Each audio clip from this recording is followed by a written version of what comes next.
On3. You're about to hear the horns. There they are. You know what that means. It's an emergency show. Something big has happened. And that big thing is Jim Harbaugh is headed to the NFL. Adam Schefter from ESPN reporting that he's agreed to terms with the Chargers. Our Chris Balas from the Wolverine here with us. He's been following this, but basically most of his life at this point. Today. Well, you and I recorded a show about 3 hours ago that's worthless. That's true. Yeah. So, but we knew this possibility was coming, and it was crazy. I've talked to people involved with NIL and people who had meetings set up with Harbaugh today in Ann Arbor, and they expected him to be there on the way over there to talk to him about some of these NIL deals. And Jim Harbaugh wasn't there. He was still in LA interviewing with the Chargers. So, you know what? This is what he wanted, guys. And Michigan sweetened the pot. They basically acquiesced to all of his demands and said, look, we're going to make you the highest paid coach in the country, not just the Big Ten. We're going to have an escalator clause in there so that continues to go up. We're going to have the Bill Self clause in there. But at the end of the day, fellas, Jim Harbaugh wants to coach in the NFL, and he wants to chase that Lombardi trophy. A lot of people will argue whether or not he can win it there, but you know what? I don't think a lot of people would bet against him either, given the kind of career that he's had. So Jesse Simonton, On3 national columnist, you posed a very interesting question to me before we started this show. What was that question? Yeah, I said, what sort of odds would you have had? And Chris, even if someone told you this, as much fawning as Jim Harbaugh's had with the NFL, what sort of odds would you have had if someone told you 6 weeks ago that 3 of the 4 coaches in the college football playoff, that now being Nick Saban, Kalen DeBoer, and Jim Harbaugh, are no longer at their respective schools? Steve Sarkisian is the last one standing.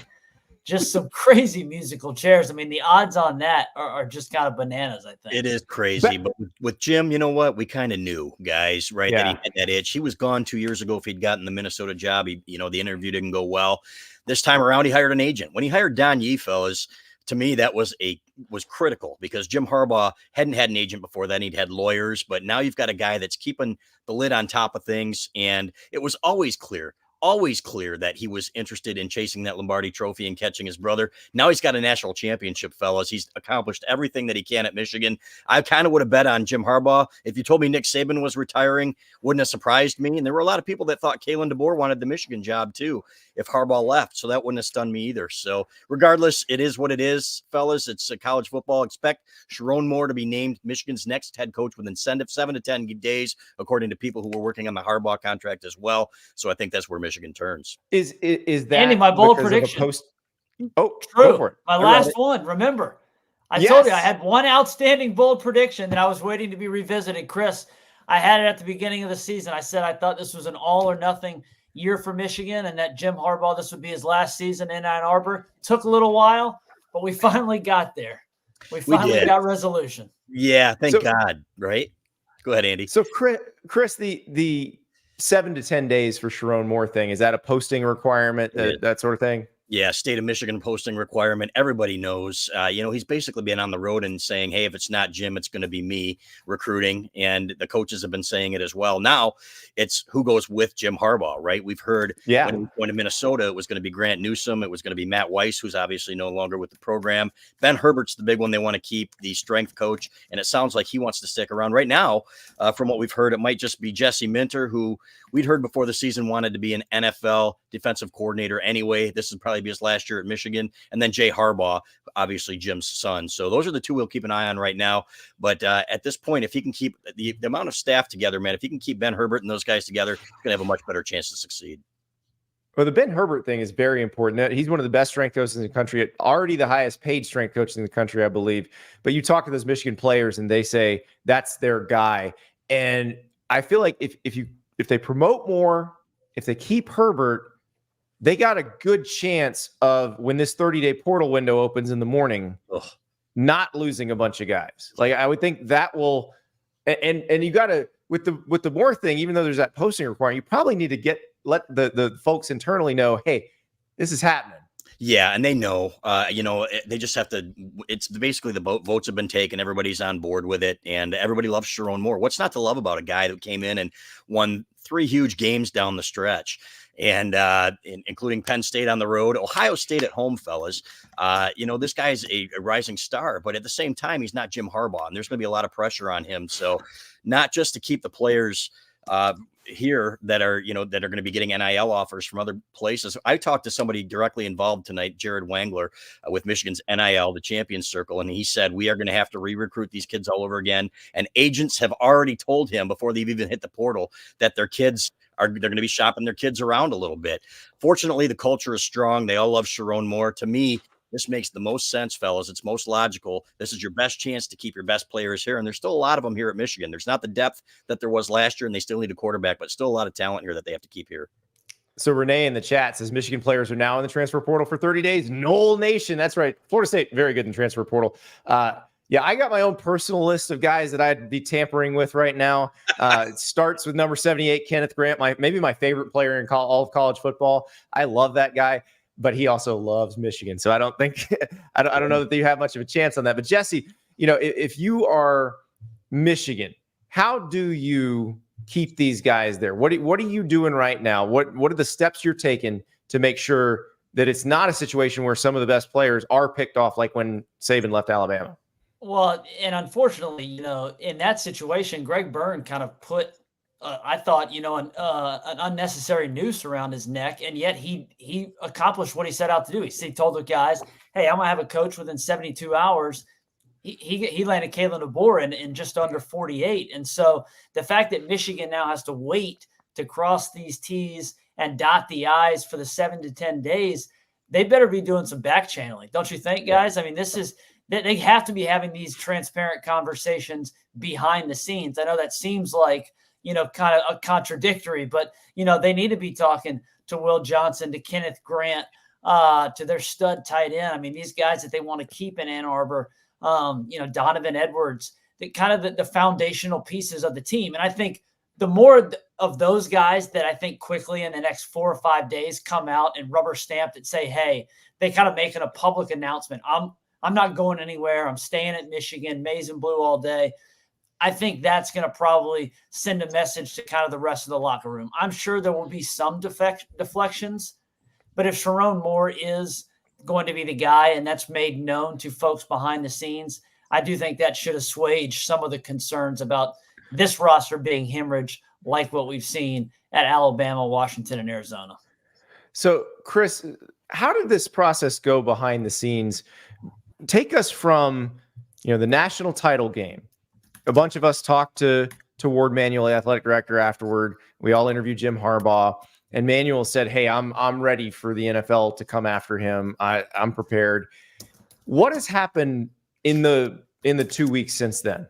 Yeah, you know what? Today was really when we found out that they were, basically acquiescing to all of his demands and saying, look, we want to keep him here. I know that President Santaono, he told me on the field after that game, fellas, against Washington, that he's like, I'm going to do everything I can to keep him here. And he kind of took the lead on this. Ward Manuel, yes, he came out and said at the event following the championship, the celebration, that I'm going to do whatever I can. I'm working on a contract for this guy, but it was at a snail's pace, and it had been for 3.5 years. And in fact, Jim Harbaugh brought this up in the fall and said, yeah, I've been saying it for 3.5 years. I do want a new deal. And we reported that, okay, the contract's finally in the works here. And then you had the NCAA stuff come up. And obviously that threw a monkey into the wrench there, fellas. But at the end of the day, they had all agreed that Jim Harbaugh is our guy. He should be the highest paid coach in college football. And they did everything that they could to keep him. Some people are going to argue that that's not true. I don't agree with that. I think, okay, when you've got the self clause, when you've got, okay, you're going to make him the highest paid coach in football, it just keeps going up and up and up. At the end of the day, it was just that Jim Harbaugh wanted the NFL. And we'd heard that so many times, guys. And that's basically what drove him back there. Well, and you mentioned the self clause. This is really interesting, because if Jim Harbaugh had come back, this clause was going to be inserted into his contract. And what I'm about to put on the screen is actually from Bill Self's contract, the Kansas basketball coach. And this got put in 2021 when the NCAA investigation into the FBI basketball investigation was still going on. So here's what it says. Basically, the current infractions case, you can't fire him for cause no matter what penalties are handed down from the current infractions case. That's how you would handle this. I know a lot of people talk about an immunity clause, and there was no immunity. It wasn't like you could make someone immune from the NCAA punishing them, but you could say, we won't fire you for this one thing. And I think we're going to see that in some contracts. And I would imagine, Chris, you got to put this in Sherrone Moore's contract, right? Yes, I think so. And it's a good point. But I do believe, with Jim Harbaugh leaving, you saw what happened at Tennessee. Are you now looking at half of your NCAA problems going away? If you can't link Sherrone Moore, I really believe that. So to me, yeah, it solves that problem. And at the same time, you lose one of the best coaches in football. Well, and Jesse, to Chris's point, I think this is interesting because you and I have talked about this with the Connor Stallion stuff. Like, they've got that head coach responsibility thing where they can tag anything to the head coach, whether they knew about it or not. And this is a fairly recent change in the way the NCAA handles this stuff. If the head coach who you can tag it to is gone, I don't know how much you can do with the Connor Stallion stuff at this point. Yeah, and if Sherrone's already been punished with the suspension he served for Burgergate or whatever you want to call that whole ordeal, I think Michigan's administration would likely, like you guys just mentioned, would put the similar clause in his contract that they have in Harbaugh's or that they presented to Jim today, and say, hey, we're going to back our guy, and we think now that this is going to be much ado about nothing. Yep. So I do have a question for Chris, though. Yes, because we it's so kind of perfunctory that we say, hey, Sherrone's going to be the guy. What sort of Rolodex does he have in that defensive coordinator search? Because I wrote a column this morning at On3, kind of talking about that very transition, it's not going to be Michigan losing the roster. It's going to be keeping Ben Herbert, as you guys mentioned, keeping that strength coach in Ann Arbor, which you're suggesting seems to be the plan. But then it's going to be who's going to replace Jesse Minter, because the whole Baltimore Ravens pipeline thing is probably going to be dried out. You had Mike McDonald. Jesse Minter was a great, transition piece.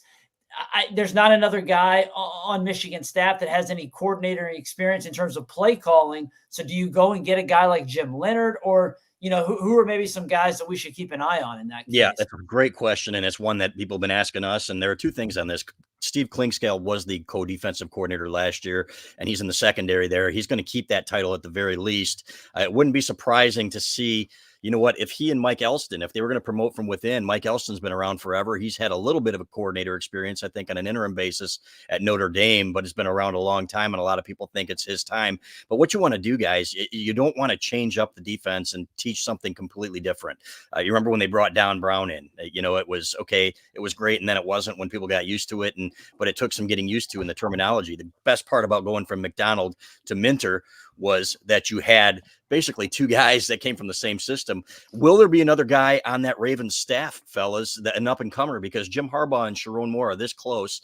John Harbaugh has been very supportive. Maybe there's a guy waiting in the wings that John Harbaugh says, okay, this was going to be my next guy in line, like he did with Mike McDonald, and maybe we can help you out. But it is something I know that they've been thinking about, because Jesse Minter, again, and talking to people who had lunch with him before the year, they said this is probably going to be his last year. But the last thing you want to do is get somebody in here with a whole new system, especially when you have some really good pieces coming back, fellas, on that defense. Well, and I think the way this happens with basically Michigan having Jim Harbaugh's back throughout all the NCAA stuff, giving him the space to do this and not being mad about it. I know there are some fans that are mad about the way this has gone down, especially in terms of future recruiting and what's been going on the last 2 weeks. But as long as Jim's happy with them and they're happy with him, like, I would think the Jim and John relationships both stay open. The John Harbaugh internship program stays, functional. And like, whatever rising stars he may have on his defensive staff, he can call Sherrone Moore and say, hey, here you go.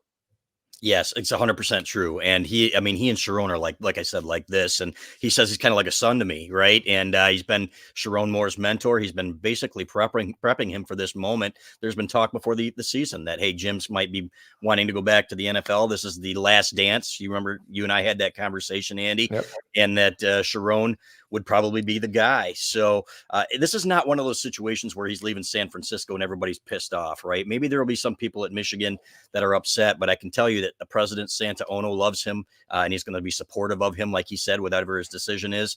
Jim Harbaugh is not going to burn it down going out of Michigan. He's a legend there, right? He's probably going to have a statue someday next to Bo Schembechler outside of Schembechler Hall. That's how much he was revered in Ann Arbor. So I think this is something more to be celebrated than to say, hey, you know what, we're pissed off at you. And I think the majority of the Michigan fan base will be disappointed, but they will understand that. So, guys, we're going to talk about Jim Harbaugh's legacy at Michigan, the job he did, how he really had two separate tenures there. There's a lot to unpack here. But first, I got to tell the folks about Game Time.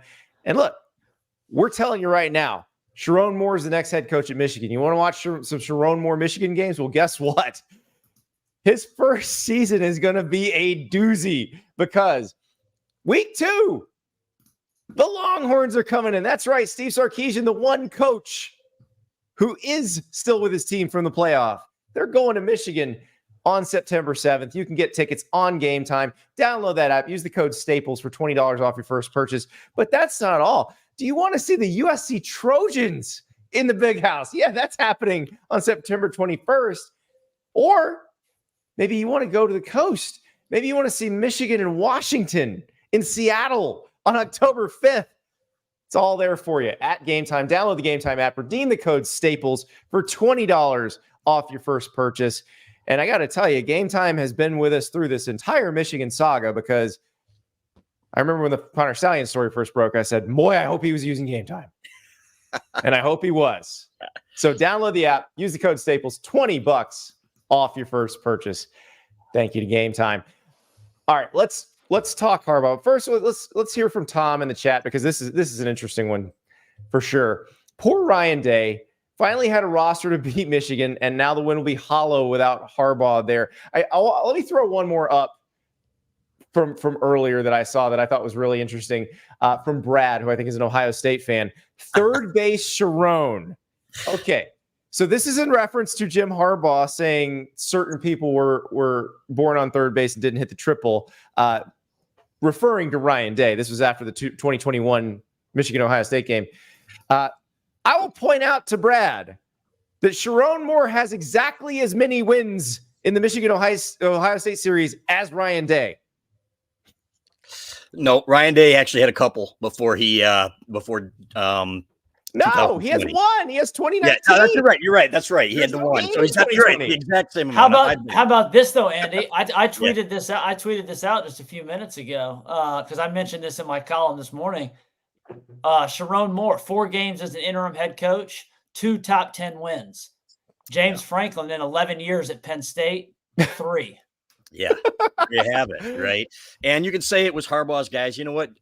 Sherrone Moore did a great job helping recruit that roster. He's an outstanding recruiter. I can't wait to see what he does, fellas, on the recruiting trail because we've been told his philosophy is a little bit different than the transformational, not transactional that Jim Harbaugh had. He might be a little bit more willing to be aggressive on the recruiting trail, which is obviously what you need. But again, this guy has been really one of the motivations for guys to stick around when they all knew that Jim Harbaugh might leave. Donovan Edwards, for example, when we talked to him, he said, you know what, if Jim wants to go, he can go and he should go because he's accomplished everything he wants to accomplish here. He knew, and everybody in that locker room knows that Sherrone Moore is the next guy. And I think that's what's going to play to Michigan's advantage here. But you know what? I think he's got a chance as a great young recruiter if he keeps that staff intact and starts to put it together on the recruiting trail. Michigan hasn't been where it needs to be, that he could be really, really successful here. We've seen it before. So we got some folks that have not been paying attention to the show at all over the last few weeks. Archangel in the chat says he's taking practically his entire coaching staff. No, he's not.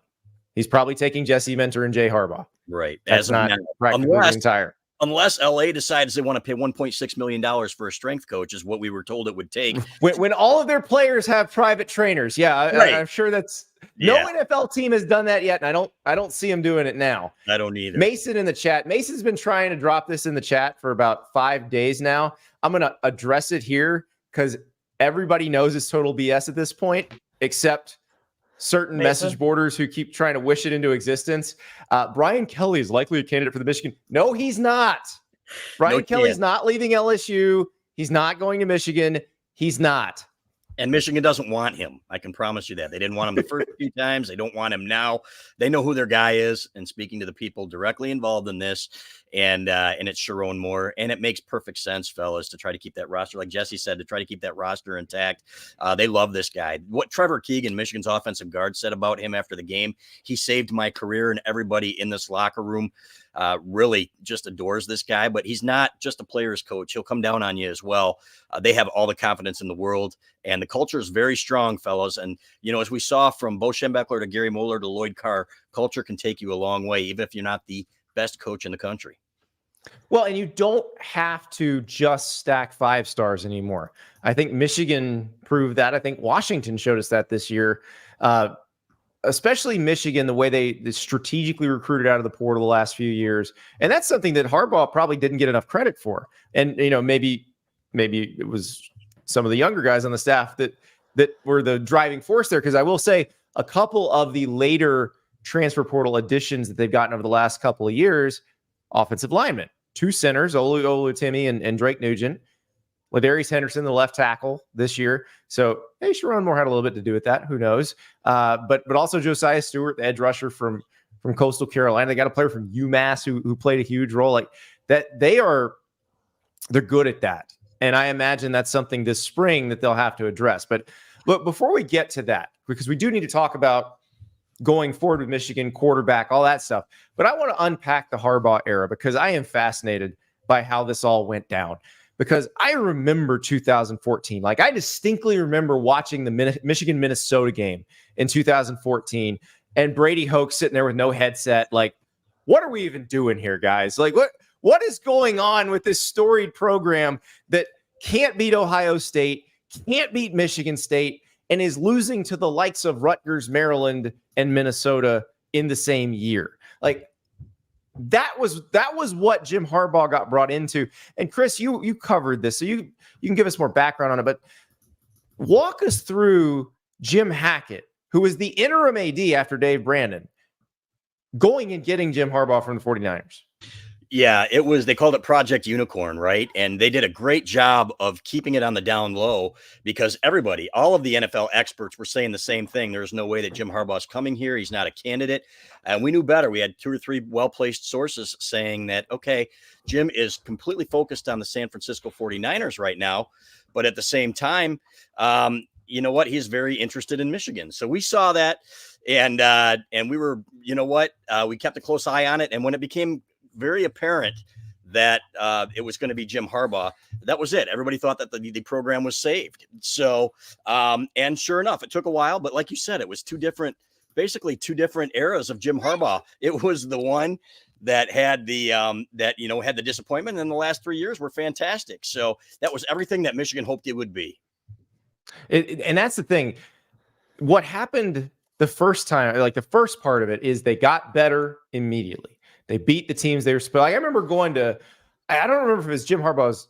It wasn't Jim Harbaugh's first spring game. I think it was his second spring game at Michigan, and coming away just marveling that they had 0 false start penalties on their offensive line for an entire spring game, even though they just split the teams. It wasn't first team, second team. So these were guys that weren't used to playing together, and 0 for false start penalties, 0 procedural stuff. And I'm like, okay, so they're going to have the fundamentals down.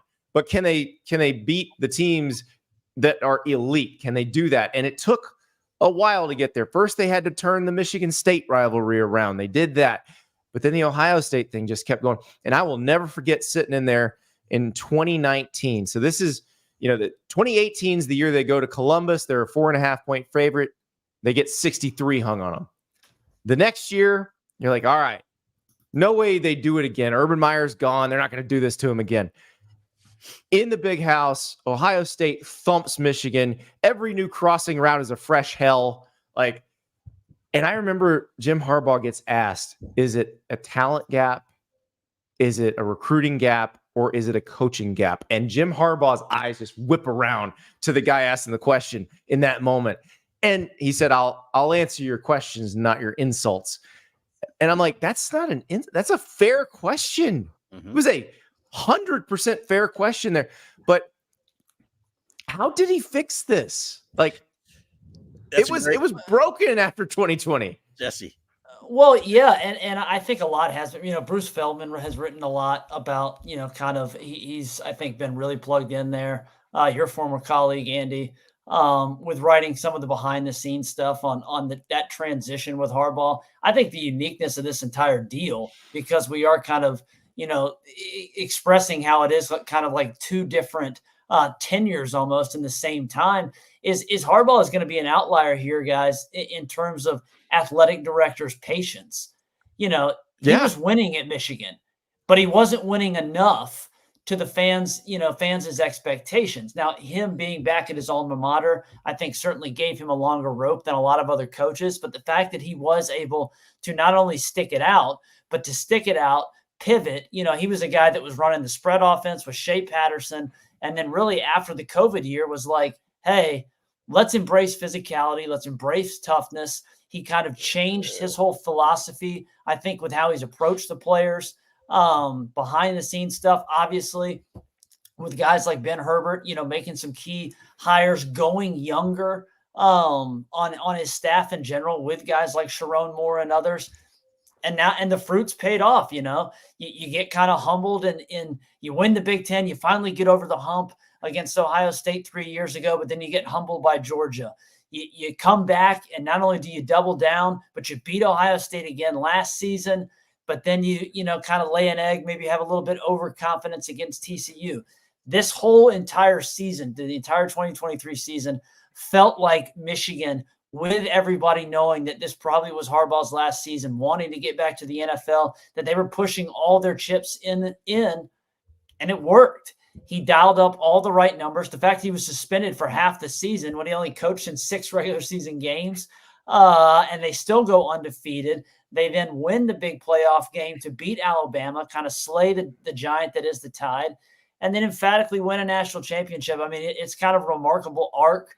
I do think, college football is going to miss Jim Harbaugh just as a personality, as a character. I don't think that there's not going to be a lot that's written about that right away in this immediate aftermath. But, he's a guy that was, piping off about the SEC, Andy, 6-7 years ago, and satellite camps and drinking milk and talking about sleeping over at recruit's house, to now in the present day, he's been kind of advocating for players' rights, pushing that, these totally guys different. should be contractually paid. Totally different, but still a great personality. So he will be missed. So, Chris, I got to ask you this. Well, before I ask you this, we'll go back to 2020. Everything we know now that everything that happened in 2020 was an anomaly, essentially, other than Alabama being really good because they had the best receiving core in the history of the world.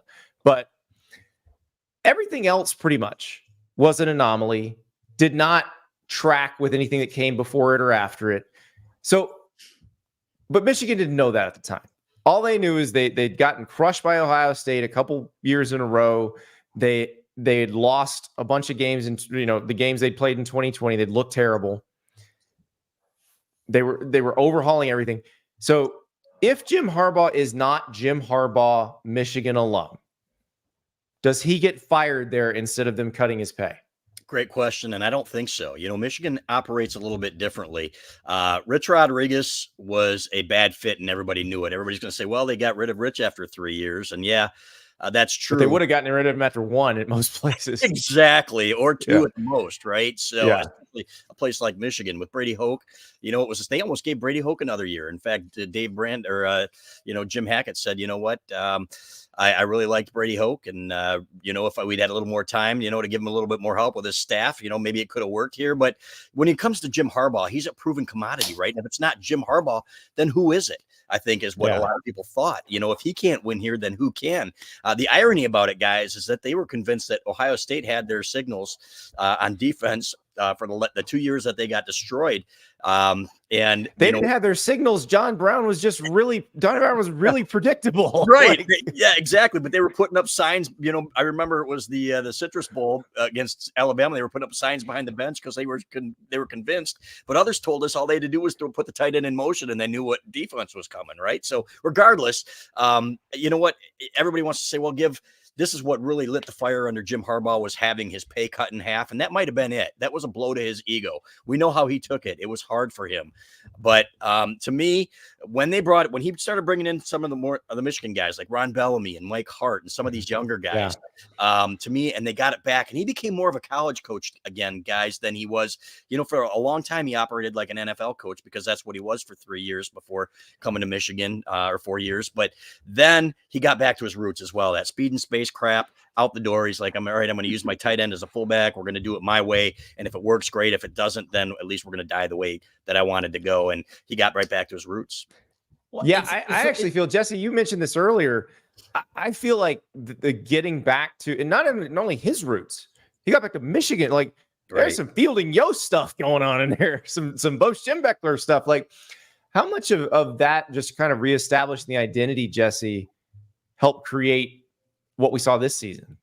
Oh, you're leading me. You almost like a horse leading me to water here, Andy. I mean, how remarkable is it that Jim Harbaugh spent the last 12 months talking about how J.J. McCarthy is as good as Patrick Mahomes, is a Superman quarterback. They never even needed those powers. They didn't even really need J.J. to be special to win a national championship. He had flashes, here and there, but Michigan was so well-rounded and so dominant in the trenches, both offensively and defensively, that they were able to literally grind their way to just, pound opponents into the dust and win a national championship. And if that doesn't speak to just kind of the entire team and program embracing Harbaugh's, who's got it better than us, we're just going to pound and ground you into submission, I don't know what does. Again, McCarthy, I think, absolutely could be like the quarterback that Jim Harbaugh is about to go coach with the Chargers, where Justin Herbert didn't have a fantastic college career at Oregon. He was pretty good, had flashes. J.J. McCarthy won a national championship, had flashes. I think McCarthy could be an even better quarterback in the NFL, and then Jim's prediction would come to fruition as well. Yeah, and you know what? 8 passes, guys, against Penn State on the road. He threw 8 times. They ran 32 times in a row. Would you have predicted that any program would be able to win a national championship the way that Michigan did? Because I thought those days were gone, fellas. I really did. No, and I'll tell you, like, after, and I realize I'm going back to that 2020 season, which I should never do, but like after that Alabama team, because you saw the way Nick Saban had evolved. You saw the way he had changed how his teams ran offensively.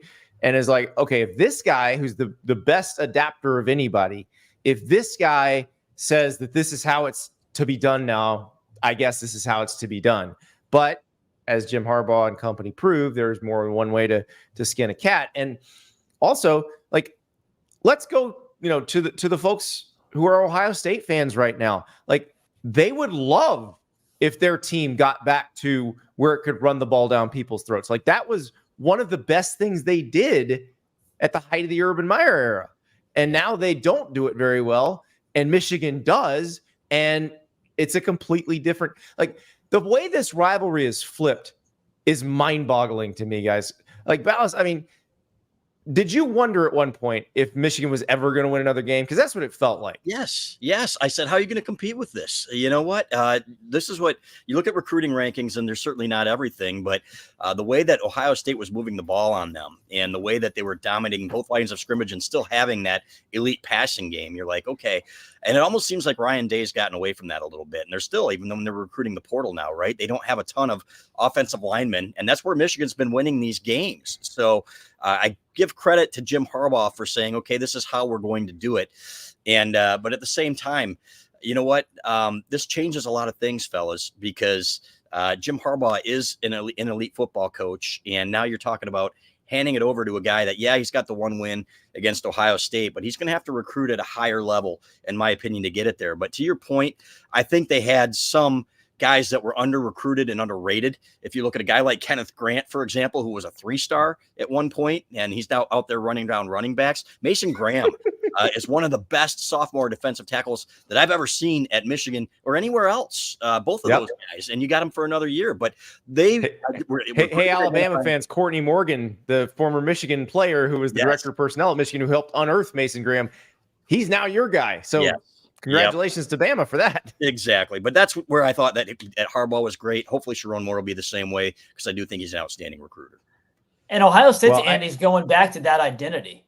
I do think Yeah. we're seeing that. I think we're seeing the moves that Ryan Day has made this offseason with maybe likely embracing more of the power, QB run game by getting Will Howard. You get Quinshon Judkins and Travion Henderson coming back. But as Chris just teased, it's been the offensive line that I think's held back the Buckeyes, and they haven't exactly loaded up there. They are bringing back their 2 tackles, Donovan, the interior guard. But that wasn't a unit that was really moving a lot of people all that much a year ago. So, Seth McLaughlin, he can block a little bit, but if he's snapping it, 18 yards over your quarterback's head, I don't know how much help that's going to be. He may be playing guard, but let's talk about who's going to play for Michigan this year, because Balas, when the segment that shall never be shown, that will never see the light of day, where we were updating everyone on this, we did get into a discussion about who plays quarterback for Michigan this year. So I will ask you once again, is Michigan starting 2024 quarterback on the roster currently? I don't think so. Not unless they don't find somebody in the spring period. And there will be options out there, Andy. I think there will be some guys that don't want to wait their turn, and they can say, hey, I can go to Michigan and be the guy. Jake Rudock comes to mind right away. Iowa, in Jim Harbaugh's first year, comes in and throws for over 3,000 yards and has an outstanding first year. So there will be guys out there that they will pursue.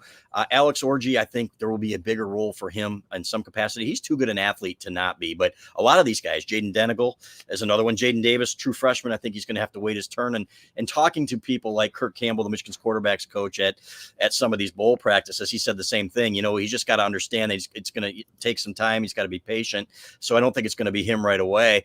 All these guys, though, texted immediately after JJ McCarthy said that he was going to the NFL and said, look, guys, I am ready. I'm going to be that guy. And they've really taken it upon themselves to get ready. But I don't think that guy is on the roster. I think they're going to have to go out and get somebody if they want to compete in the Big Ten. Well, that is the next frontier, is what's Michigan going to do? They've got to defend right now because the portal opens for 30 days with Jim Harbaugh leaving. So they got to play defense right now. And then they got to go selectively pick and choose in their spots, because as the folks were pointing out, and as I was pointing out when I was doing that Game Time ad, Michigan's schedule is really hard next year. Yeah, it's not easy, man. You got Texas at home. You go out to Washington. The Washington, of course, has got a revamped roster, but it's going to be a well-coached football team. I can promise you that. Going to be slinging it all over the place again. And so you got Oregon. You have to go to Ohio State.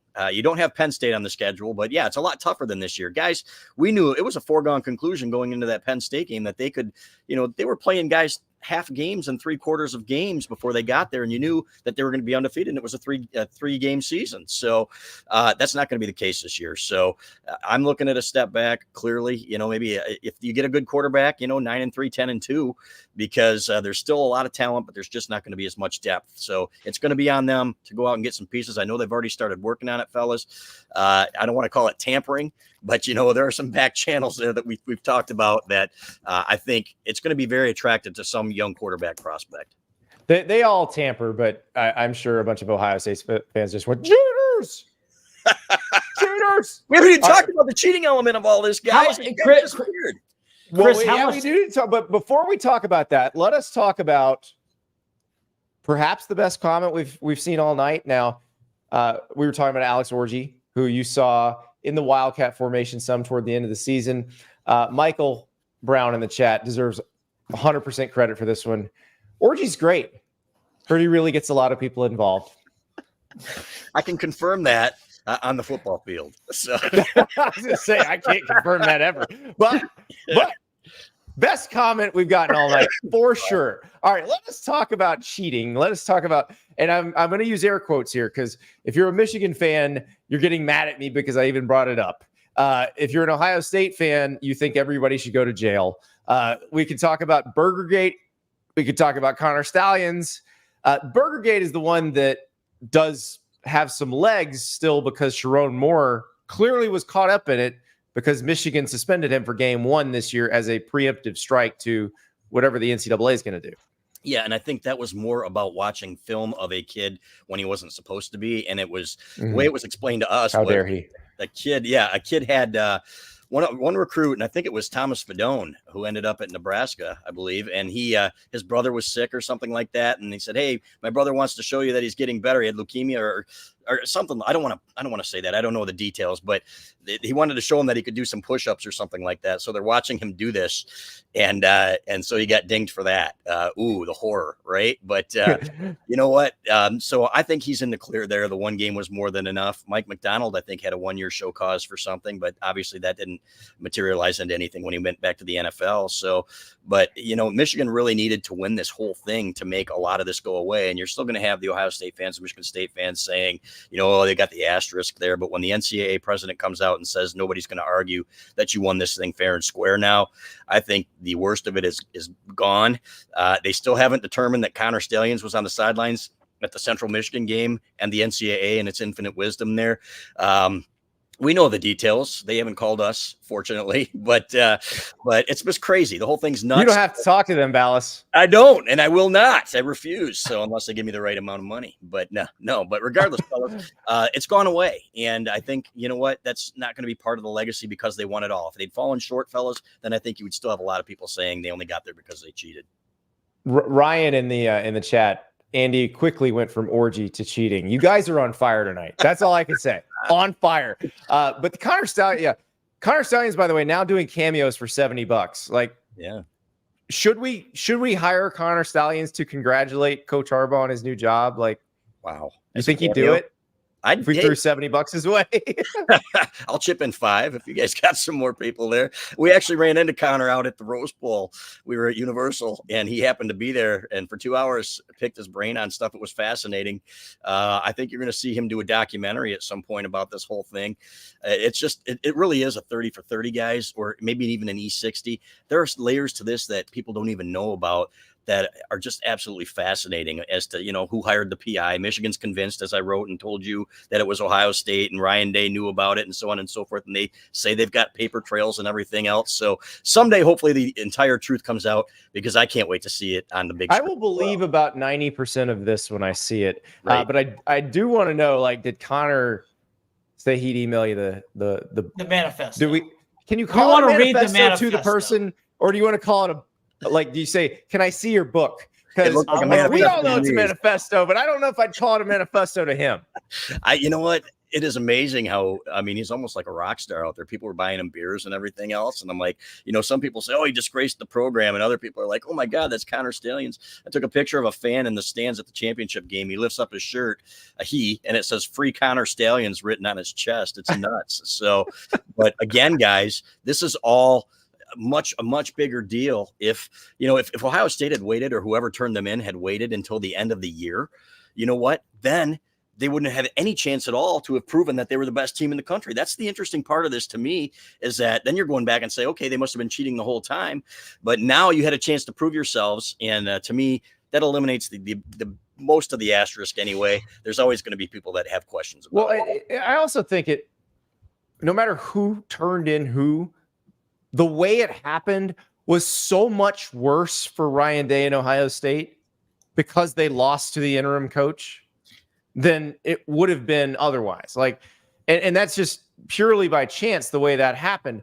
But it wound up looking so much worse. And it's like we went back to when the guy in the chat said third base Sherrone.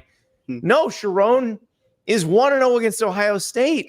That just makes Ohio State look terrible. Yeah, and 2 days before the game, Ryan Day goes on a local TV show, and he says, now it's clear why we were losing.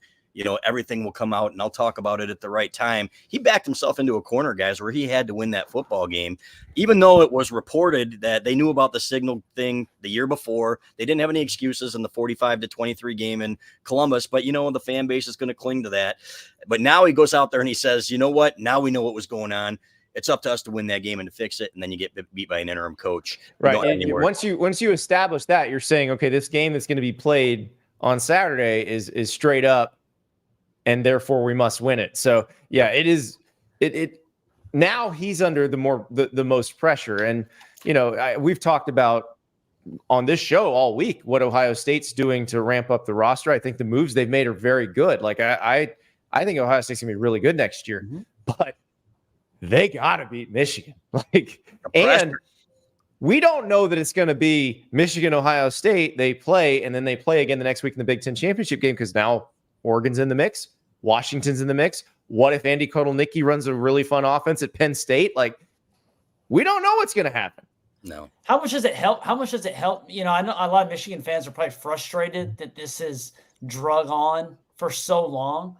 But in light of Andy's column from just a week ago, basically, or 5 days ago, saying, it would behoove the Wolverines to kind of see what's happened at Alabama, Washington, et cetera, and promote Sherrone Moore to avoid kind of that roster reckoning. How much does it help, Chris, that this has drug on, and now we've kind of crossed this Rubicon of the academic calendar where it will be difficult for these guys. Yes, Michigan's roster can be plucked in the 30-day window, but these guys are already enrolled in classes. The spring semester everywhere has started. You can make some exemptions, but, if these guys are going to, mess up their academic standing, they may be wary to make a move there. It's a tight group, fellas, and Sherrone Moore is a huge part of that. And so I don't see a whole lot of roster movement here. I don't. And that's not just me talking as a Michigan homer or whatever. This is me having interviewed these kids for a long time. And guys like Will Johnson, his dad played here. I spoke again to some of the NIL people tonight. They said they aren't even worried about him. He has basically come out and said, you know what, the culture here, this program, this is my program, and my brothers feel the same way. And I think that's the case.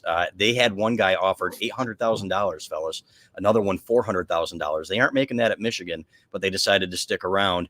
And that's not going to change, I think, with Sherrone Moore in charge. So I could see a couple of guys here and there, and it's going to be hard to keep them. But Michigan's NIL efforts have gotten better since the national championship. Still not where they need to be. Maybe a third of what Ohio State is, guys, from the NIL guys that I've talked to. So it needs to get better. How do they change that? I mean, it's not like Michigan has a massive alumni base, a wealthy alumni base. Is it a philosophical thing that they need to get across at this point? Yeah, and they need the athletic department 100% behind it, and I think that's changed, and that's finally gotten to that point. But, it's a little late at this point. This should have been something where if you're proactive, you're being prepared for this because you don't have that $5 million donor at this point. Stephen Ross's money is all tied up, the owner of the Dolphins. There are buildings named for him. Everybody just assumes that somebody can drop 5 or 10 million is going on here. But what's the best motivator, guys, is losing. And we've seen it at Ohio State. We are not going to let this happen again. So maybe it will take a lean year or two for the Michigan fan base to really jump on board. I think you're right about that. I mean, Texas got way ahead of the curve on this, and it's because they had not been as successful as they wanted to be. They were ahead of the NIL curve as soon as it started.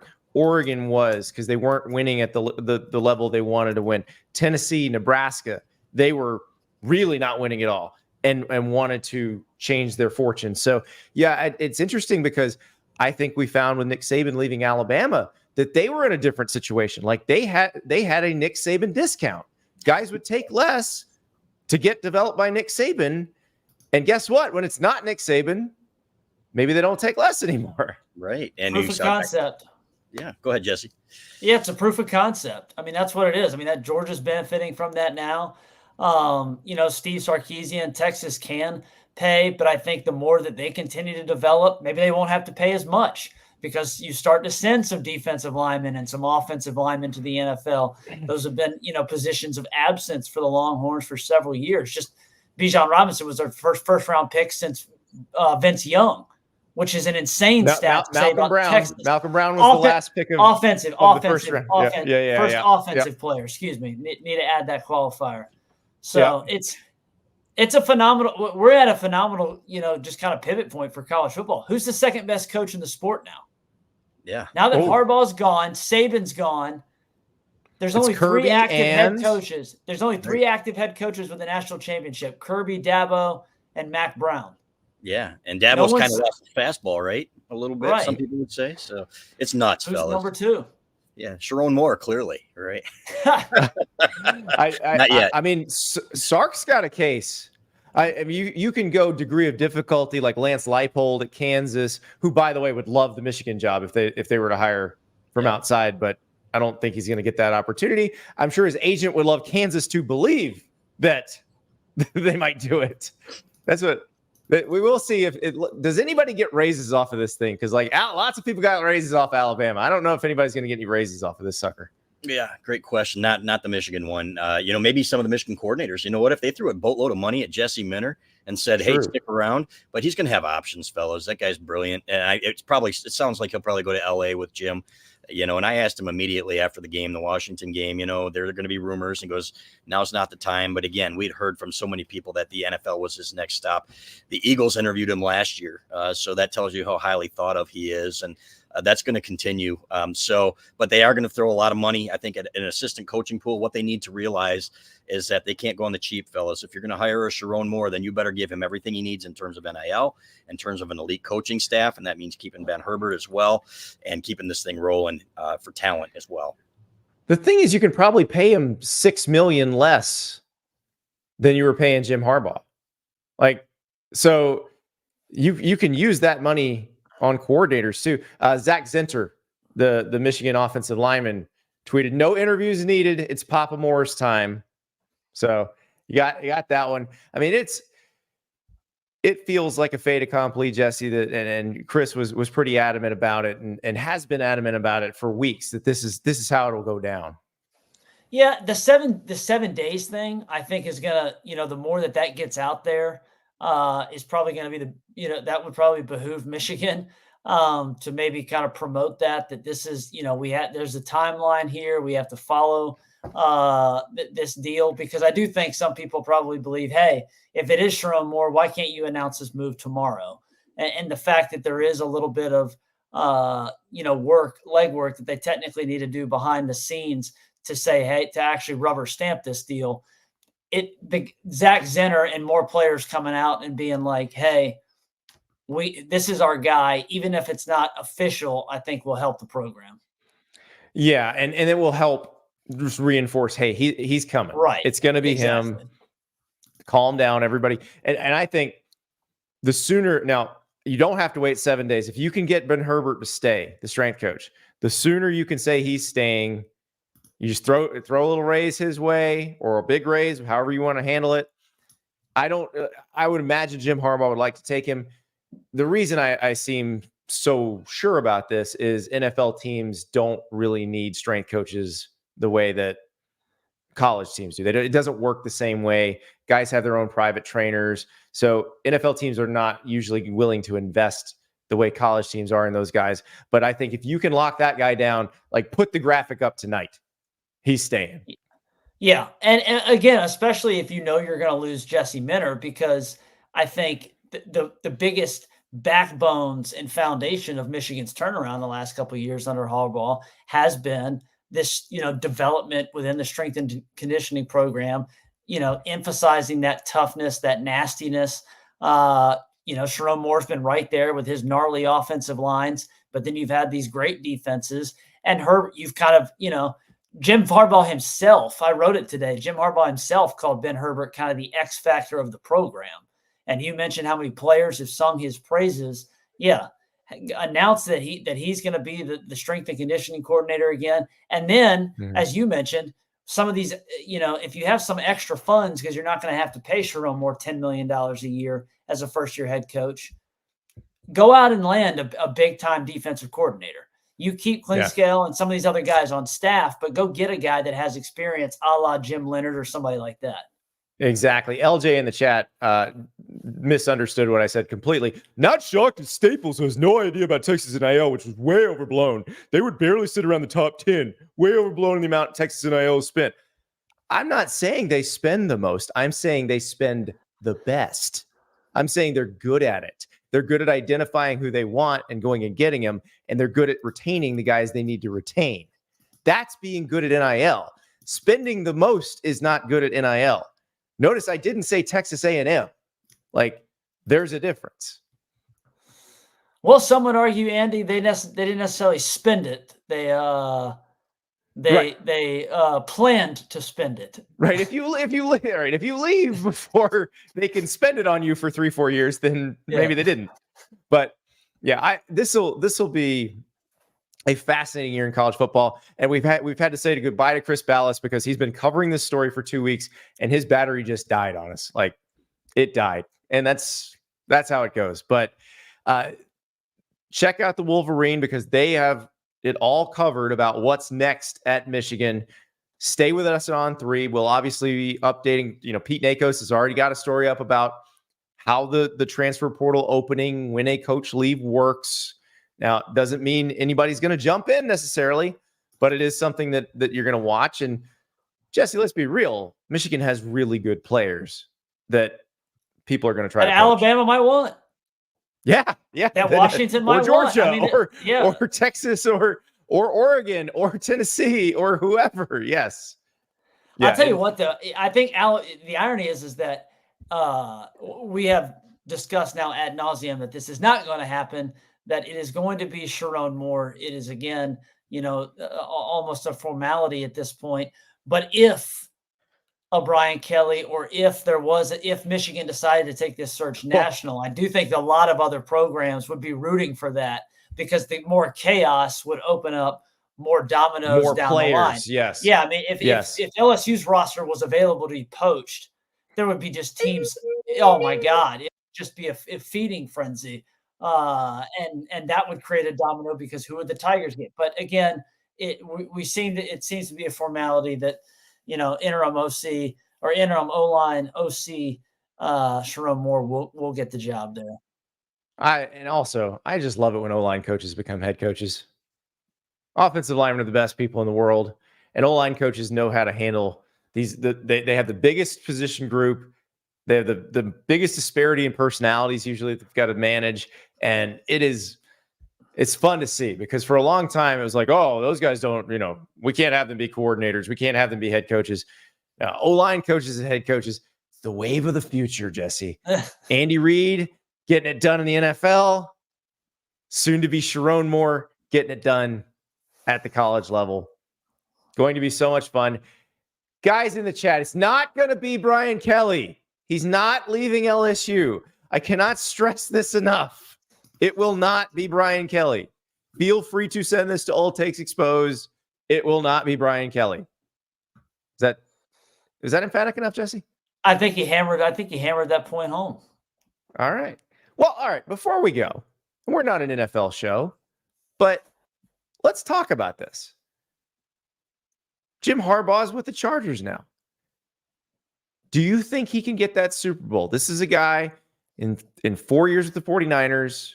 The first 3 went to the NFC Championship game. One of those he went to the Super Bowl, lost to his brother. Beyonce performed. There was a blackout. I don't think that caused the loss. But do you think he gets that Super Bowl that eluded him? I think he's got a shot. I mean, it would be naive to just outright dismiss it, because he's a guy who's won everywhere. Not knowing it seems like, reading a little bit, the Chargers have some cap issues. Yes. Specifically defensively. But when you got your quarterback, and you do have some other talent on the roster. You got a Bosa brother. You got some pretty good offensive linemen. Does Joey Bosa want to play for a Michigan man, though?